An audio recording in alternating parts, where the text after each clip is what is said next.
Hola, ¿qué tal? ¿Cómo están? Mi nombre es Daniel Rosas. Bienvenidas, bienvenidos a una emisión más de este su espacio que es El Conversatorio. Hoy vamos a conversar justamente sobre un tema polémico que es el Tren Maya. Estará con nosotros Pepe Urbina, integrante de Sálvame el Tren, buzo, pero también uno de los promotores de ir en contra de este proyecto del gobierno federal. Les hicimos la invitación, hay muchas preguntas, algunas atacándolo, otros defendiendo el proyecto del Tren Maya, así que está bien interesante. De todo esto vamos a hablar el día de hoy aquí en El Conversatorio. De esa forma es como comenzamos.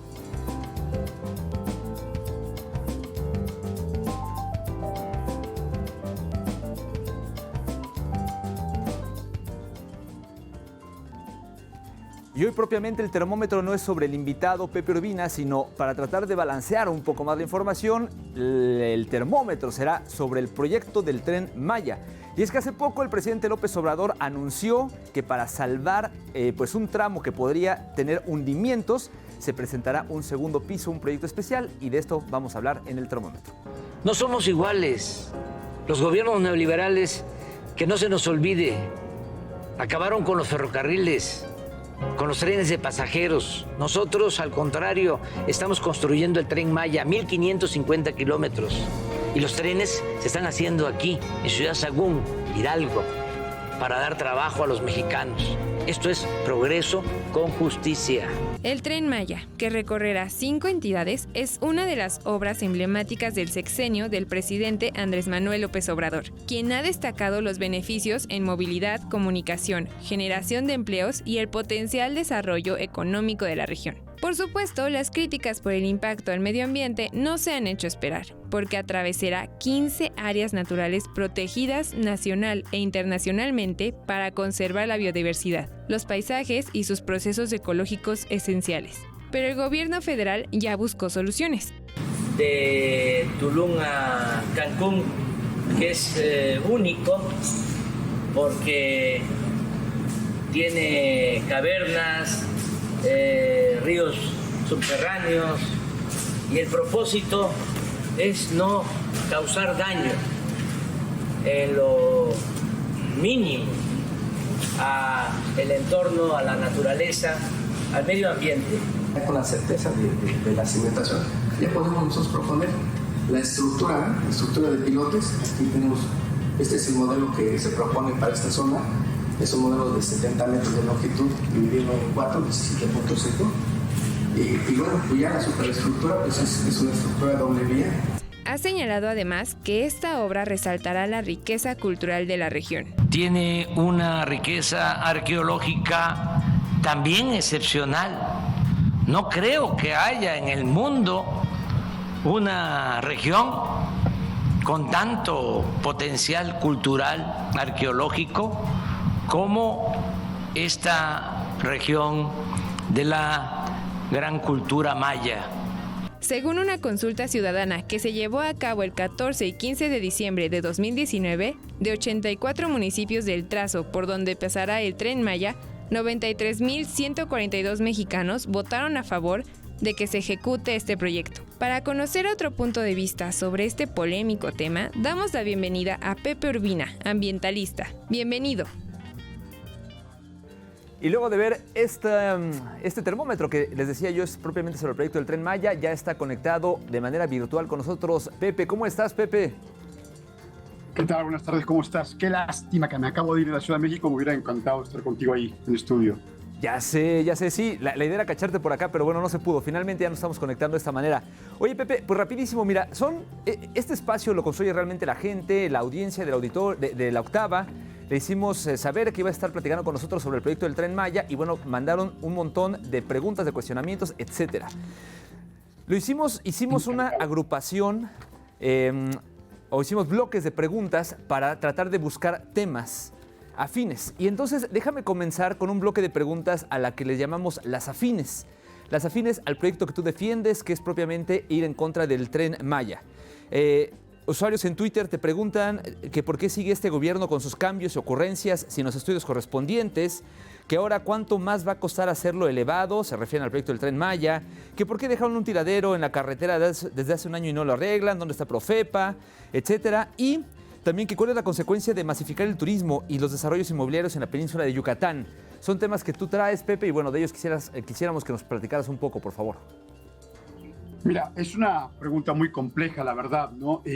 Sin entrar en una posición política, simplemente históricamente, las decisiones que se han tomado en el estado de Quintana Roo siempre han sido en favor de la explotación de los recursos en beneficio de un puñado de gente, ¿no? Cancún es un ejemplo terrible al respecto, ¿no? Cancún, como era, ya no existe, lo han asesinado.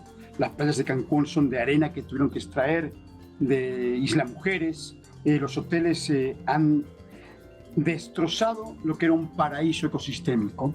Lamentablemente siguen produciendo dinero, entonces no les importa. Y así ha sucedido en la Riviera Maya con desarrollos inmobiliarios, con parques temáticos, con minas. Y hay gente que esporádicamente se envuelve en defensas del territorio y hay gente que está continuamente tratando de evitar esto. Pero nos enfrentamos generalmente a emprendimientos privados que están respaldados por el gobierno en turno, por el inconsciente, por decirlo de alguna forma, en turno de Semarnat, de Profepa, de CONAM, lo que sea, que permite que suceda esto.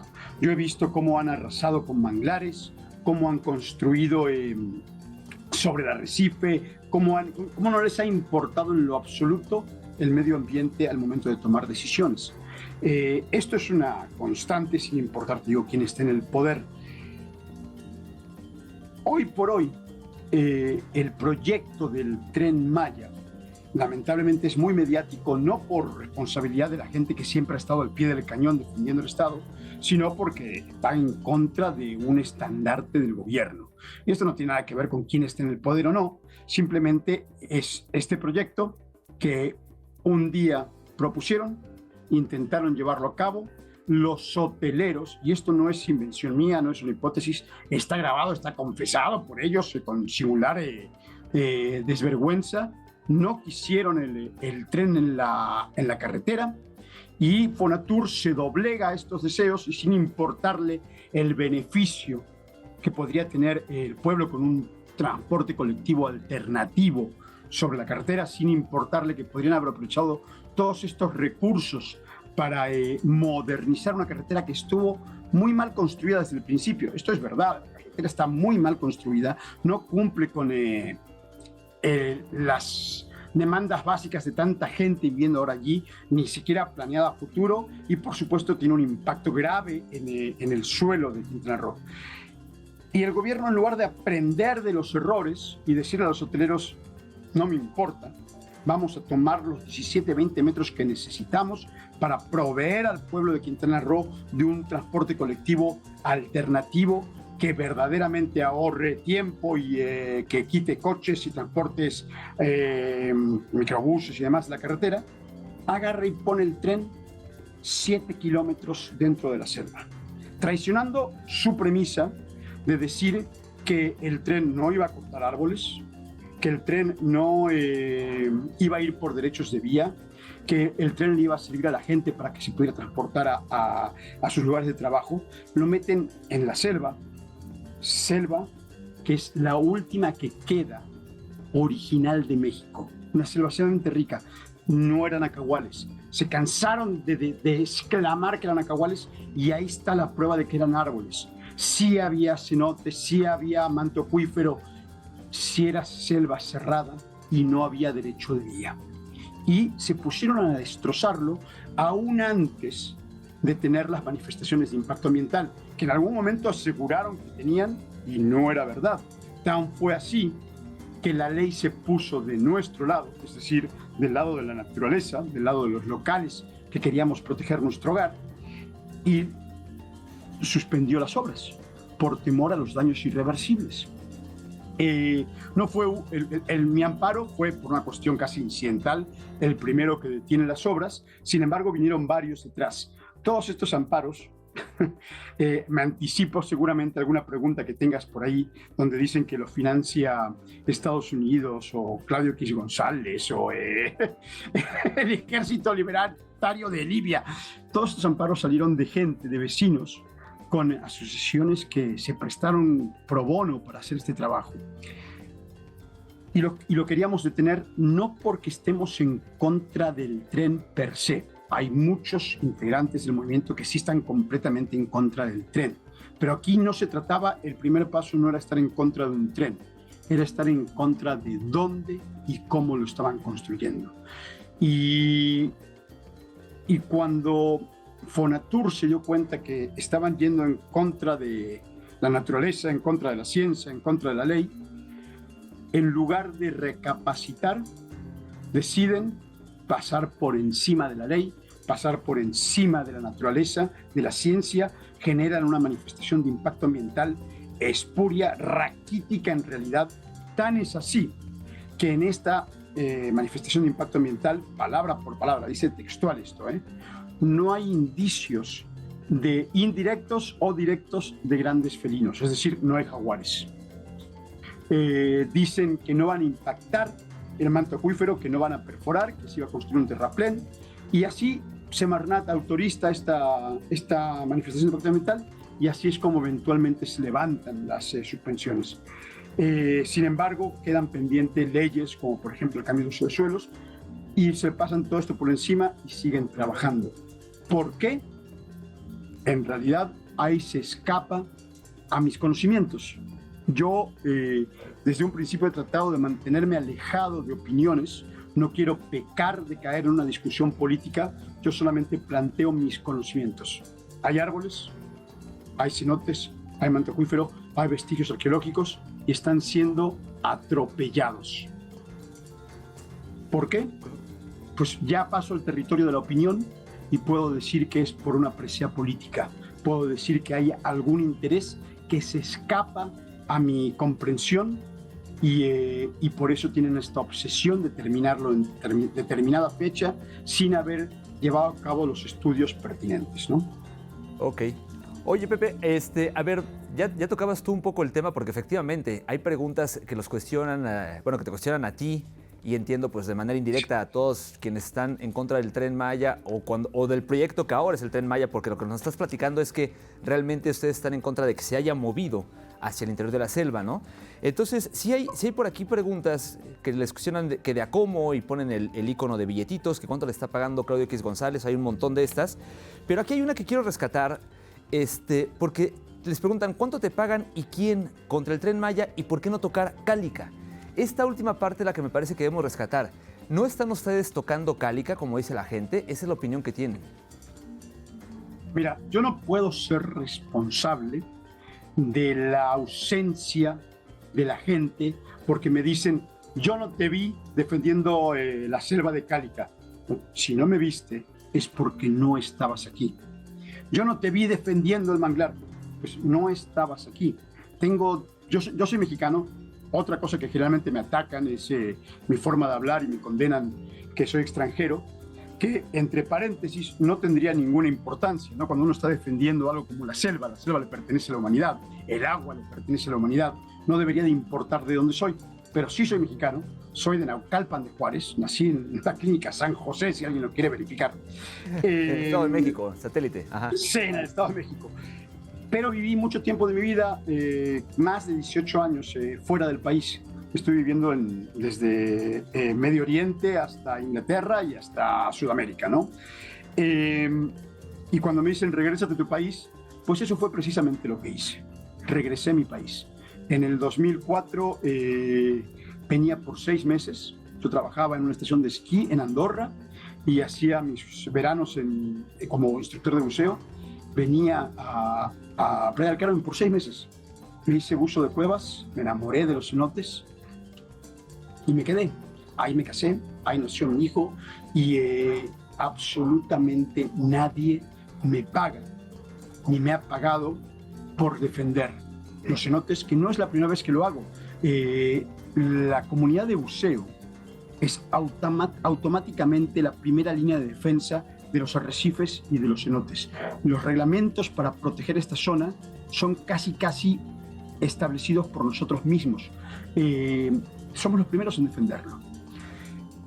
No es la primera vez que detenemos la destrucción de algún cenote. A veces lo hemos hecho anónimamente porque nos enfrentamos a emporios económicos que de dudosa reputación, y no queremos nuestro nombre, y así hemos salvado diferentes cenotes. Yo personalmente he estado envuelto en la defensa de Cálica cuando hace unos años quisieron poner unos contenedores. Cálica ya existía cuando yo llegué a Playa del Carmen, pero quisieron poner unos contenedores de diésel y se armó una bataola enorme. Lamentablemente no fue tan mediática como enfrentarse al gobierno, pero no se pusieron. Y eso fue porque la gente se manifestó, hizo documentos, demandas y eventualmente no se llevó a cabo. El Parque Xcaret tengo una relación de amor-odio porque sí es cierto que llevan a cabo ciertos programas de reproducción de especies como los tiburones, pero al mismo tiempo construyen escolleras que afectan irremediablemente el mar y el arrecife. Entonces estamos continuamente enfrentados en continuas pláticas tratando de que recapaciten, ¿no? Pepe, Dime. déjame interrumpirte porque justamente se nos termina el tiempo, pero hay preguntas que justamente creo que pueden abonar a esto que tú ya estás mencionando o que comienzas ya a contestar algunos de los señalamientos de la gente. Porque, por ejemplo, cuestionan que por qué si realmente les interesa la destrucción ambiental nunca habían dicho nada de esto, que es lo que estás contestando, ¿no? De ahí los califican de repente hasta de ecologistas selectivos, de ambientalistas cuando destruyeron Quintana Roo, que es un poco de lo que tú ya decías, que ya habías llegado. Pero aquí sí hay algo que me interesa rescatar contigo. Dos preguntas, y las junto ya por cuestiones de tiempo. Una, preguntan que si esto lo hacen de buena fe o realmente con fines políticos, que porque pues, no se vean ambientalistas, por ejemplo, salvando el lago de Texcoco, refiriéndose al proyecto del aeropuerto acá en la Ciudad de México, que es una distancia enorme. Pero otra por aquí también, porque hay un usuario, justamente este que vemos en pantalla, que rescata un video en YouTube en donde se ven buzos que están justamente haciendo su labor en pilotes abajo de los hoteles y cuestionan que por qué pues, no se había dicho nada de esto. Supongo que tiene que ver con algo de lo que ya mencionabas. Se ha dicho y mucho. Es más, yo, cualquier persona que se quiera incluir en esta defensa contra desarrollos, puedo enviarles en este momento 3 diferentes enlaces contra 3 diferentes desarrollos inmobiliarios que se quieren pasar por encima las leyes ambientales de México. Esto pasa continuamente. Llegan, arrasan con un trozo de selva, les ponen una multa y después, en lugar de esperarse los 20 años, las penalidades que debían de esperarse, empiezan a trabajar inmediatamente. Esto nos pasa continuamente. Es horrible. O sea, hemos derramado lágrimas y desesperación porque tenemos muy pocos triunfos, ¿no? Tajamar, Dragonmar, pero al mismo tiempo que estábamos defendiendo Tajamar, se estaban destrozando Isla Blanca. Al mismo tiempo que deteníamos este cenote, estaban quemando la selva. Es continuo. Pero hay algo importantísimo que recordar. Esto no es responsabilidad de un puñado de ciudadanos que invierten su tiempo personal en defender el Estado. Esto es responsabilidad de las autoridades. Cuando a mí alguien me dice, ¿por qué no se han manifestado en el lago de Texcoco? Yo he estado en Texcoco una vez en la feria, ¿sabes? O sea, perdón, no me dedico profesionalmente a defender esto. Estoy defendiendo mi hogar, estoy defendiendo el futuro de mis hijos. Si alguien de Texcoco se organiza para proteger el lago y me pide ayuda y soporte, pues puede ser que allí esté, pero mis conocimientos son de buzo de cueva, no tengo ni idea del lago de Texcoco. No me vas a mí a escuchar hablando de la refinería. No he estado nunca donde está la refinería de Dos Bocas. No puedo decirte por qué no lo defendí al manglar. No he ido nunca, no conozco la zona, no sé si verdaderamente un atropello. Yo hablo de los conocimientos que tengo. Mis conocimientos son tiburones, el arrecife y las cuevas. Y lo que expongo no son opiniones, son años de experiencia para decirte, por favor, ayúdame a proteger los tiburones. Eso es lo que estuvimos haciendo en Playa del Carmen los últimos 16 años. Y hemos avanzado muchísimo en la gente para que el tiburón toro se convierta casi en una mascota de Playa del Carmen. Triunfamos, está protegido. Nos falta un montón por hacer. Ahora también invierto mi tiempo en proteger los cenotes, pero no contra el Tren Maya, contra cualquier cosa que afrente lo que se hizo antes. Este buzo de los pilotes en Tulum es lo que quiero evitar. es precisamente lo que quieren, que se haya hecho antes. No significa que se pueda volver a hacer. Todo lo contrario, tenemos que aprender. Esto que se hizo es una aberración y tenemos que cambiar. Tenemos que dar un golpe de timón rotundo. Correcto. El tren está no mal planeado, no está planeado. Lo han ido montando en la selva conforme han tirado cada uno de los árboles. Acaban de descubrir que hay karst. Cuando nos invitó el señor presidente al Palacio Nacional, llevábamos una carpeta así de gorda con información paleontológica, arqueológica, geológica y, por supuesto, nuestra voluntad para ayudarlo a que tomara una buena decisión. Nos descalificó, nos insultó y conforme fue pasando el tiempo, la realidad fue demostrando que tenía más razón. Sí había árboles, no eran nacahuales, sí había cenotes, sí había manto acuífero, y ahora reconocen que sí hay karst y que lo tienen que perforar porque no se puede construir arriba de eso y que tienen que ponerle pilares. Y en vez de escuchar a las mismas personas que le advirtieron esto antes, que le dicen esto es peligrosísimo, posiblemente el tren no se caiga, pero se va a caer el ecosistema de Quintana Roo, nos vuelven a descalificar. Lo que hacemos, el tiempo que ponemos a esto, vamos con quien nos quiera escuchar. Créeme, no es de mi agrado pararme en el Senado de la República, no es de mi agrado tener que lidiar con políticos, no es mi mundo, pero estoy dispuesto a hacer lo que sea. Y si estoy equivocado, yo necesito que en lugar de decirme cuánto te pagan, yo no sabía quién era Claudio X González hasta que me empezaron a decir que me pagaba. No sabía quién era. En lugar de atacarme con de dónde eres, cuánto te pagan, ambientalista, dónde estabas cuando construyeron Cálica o cuando hicieron... Lo que yo necesito es que alguien venga y me diga, Pepe, estás equivocado. Fíjate que el karst funciona de esta forma y por eso es que el tren... Y en realidad, absolutamente nadie nos lo ha dicho.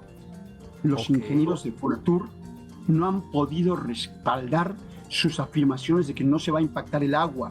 Los ingenieros que están trabajando en la zona, ya sea de Grupo México, de Acciona o de los que están hoy allí, saben, te lo dicen a la cara cuando hemos ido a detener las máquinas, saben que esto es una salvajada y que sería muchísimo más lógico impactar la zona impactada como es la carretera, remodernizar la carretera y poner un tren elevado en esa zona. Lo que decías al principio, ¿no? Ajá. Okay. Sí, exactamente. Yo personalmente, Pepe Urbina, no cree que un tren sea lo que necesita Quintana Roo en este momento. Necesitamos inversión en drenaje. No hay agua, se nos va a acabar el agua en cualquier momento nos vamos a quedar sin agua. Hay fenómenos hidrológicos que los ingenieros de Fonatur no son capaces de reconocer. Pepe. Dime, perdóname.